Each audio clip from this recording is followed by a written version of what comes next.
Bonjour à tous et bienvenue dans cette vidéo spéciale bac de SVT. En préambule, je rappelle que le contenu du programme est disponible sur Internet. Aujourd'hui, on va s'intéresser à la première partie du thème génétique et évolution, et plus particulièrement à la méiose et au brassage génétique associé.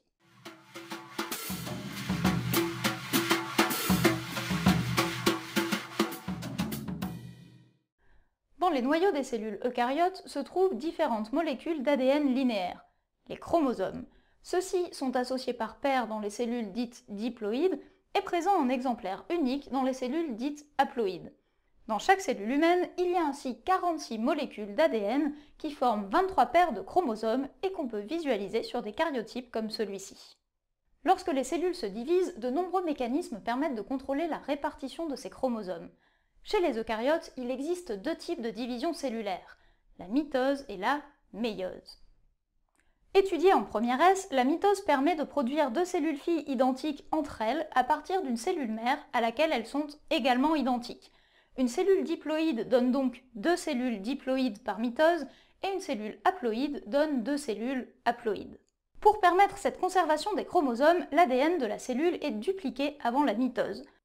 Au cours d'un processus appelé réplication, une copie de chaque molécule d'ADN présente dans le noyau est synthétisée. Ces copies restent associées à leur modèle original et l'ensemble correspond aux deux chromatides identiques des chromosomes qu'on représente alors sous forme de X. Les deux chromatides d'un chromosome sont appelées des chromatides sœurs et sont reliées entre elles au niveau d'une région spécifique, le centromère. Au cours de la mitose, ces chromatides identiques 2 à 2 sont séparées entre les cellules filles qui contiennent donc finalement chacune le même ADN que la cellule originale avant réplication. Les choses se passent différemment dans le second type de division cellulaire qu'est la méiose. Celle-ci permet d'obtenir 4 cellules haploïdes à partir d'une cellule diploïde et intervient dans la formation des gamètes. Remarque, les cellules haploïdes ne peuvent pas se diviser par méiose. Comme la méiose est précédée d'une phase de réplication de l'ADN et à son commencement, les cellules contiennent donc des paires de chromosomes à deux chromatides. La méiose consiste en fait en deux divisions cellulaires successives qu'on appelle la méiose 1 et la méiose 2. Chacune de ces deux divisions voit se succéder 4 phases qu'on retrouve également au cours de la mitose, à quelques différences près. Lors de la prophase 1, les chromosomes se condensent, l'enveloppe délimitant le noyau disparaît et les deux centrioles s'éloignent l'un de l'autre. Lors de la métaphase 1, les chromosomes s'alignent au niveau du plan équatorial de la cellule et le fuseau de division se met en place pour les relier aux centrioles. Lors de l'anaphase 1, les chromosomes homologues se déplacent vers les deux pôles opposés de la cellule où se trouvent les centrioles. Enfin, lors de la télophase 1, la cellule se resserre en son centre au niveau d'un sillon de division jusqu'à être séparée en deux cellules filles et un noyau se remet en place dans chacune d'elles. En prophase 2, les chromosomes se condensent à nouveau, l'enveloppe délimitant le noyau disparaît et les deux centrioles s'éloignent l'un de l'autre. En métaphase 2, les chromosomes s'alignent au niveau du plan équatorial de la cellule et le fuseau de division se met en place. En anaphase 2, les chromatides sœurs de chaque chromosome se séparent et se déplacent vers les deux pôles opposés de la cellule. En télophase 2, la cellule se resserre en son centre au niveau d'un sillon de division jusqu'à être séparée en deux cellules filles et un noyau se remet en place dans chacune d'elles. Ainsi, la méiose 1 conduit à la séparation des deux chromosomes homologues de chaque paire. On dit qu'elle est réductionnelle car elle permet le passage à l'état haploïde d'une cellule diploïde.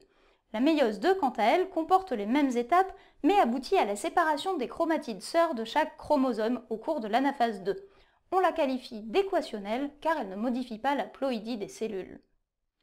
Les mécanismes mis en jeu pendant la méiose sont source de diversité génétique.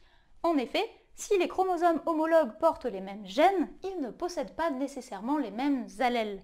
La séparation aléatoire de ces chromosomes homologues pendant la méiose 1 aboutit donc à de nouvelles combinaisons alléliques.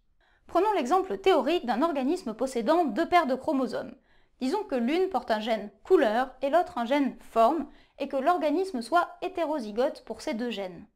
Un de ces chromosomes possède la version blanc du gène couleur, l'autre la version noire.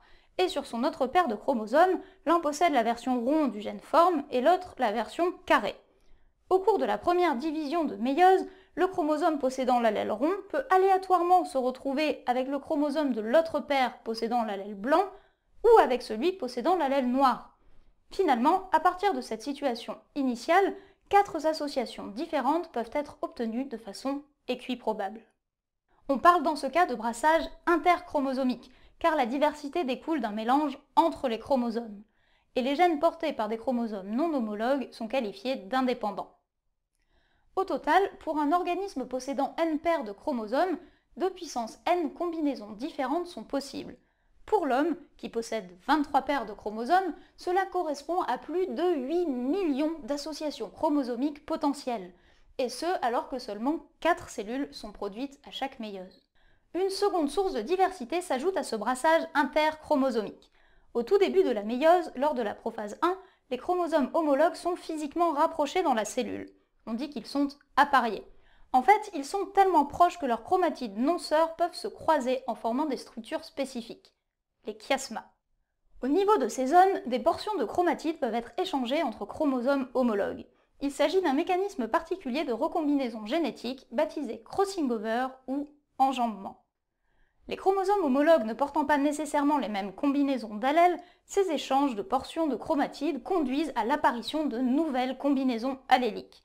On parle alors de brassage intrachromosomique, car celui-ci a lieu au sein même des chromosomes. Anecdote potentiellement utile pour certains exercices, ce phénomène de crossing over n'existe pas chez les drosophiles mâles.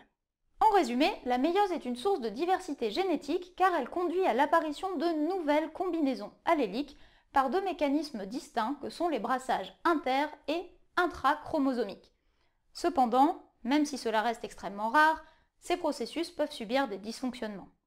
Ainsi, la séparation des chromosomes homologues en méiose 1 et des chromatides sœurs en méiose 2 peuvent être déséquilibrées. Cela conduit généralement à l'apparition de cellules avec un chromosome surnuméraire ou un chromosome manquant. Et cette anomalie dans le nombre de chromosomes peut avoir des conséquences très graves. L'exemple le plus connu est celui de la trisomie 21. Un chromosome surnuméraire de la paire 21 entraîne un retard cognitif plus ou moins marqué et des modifications morphologiques. De leur côté, les chiasmas peuvent aboutir à des crossing over dits inégaux, c'est-à-dire à l'échange de portions de chromatides de tailles différentes. Au-delà des conséquences généralement néfastes, ce phénomène est aussi un moteur évolutif. En effet, il est à l'origine de familles multigéniques, des groupes de gènes issus de la duplication d'un même gène initial, dont certaines jouent des rôles fondamentaux, comme les gènes OX, impliqués dans le développement embryonnaire animal.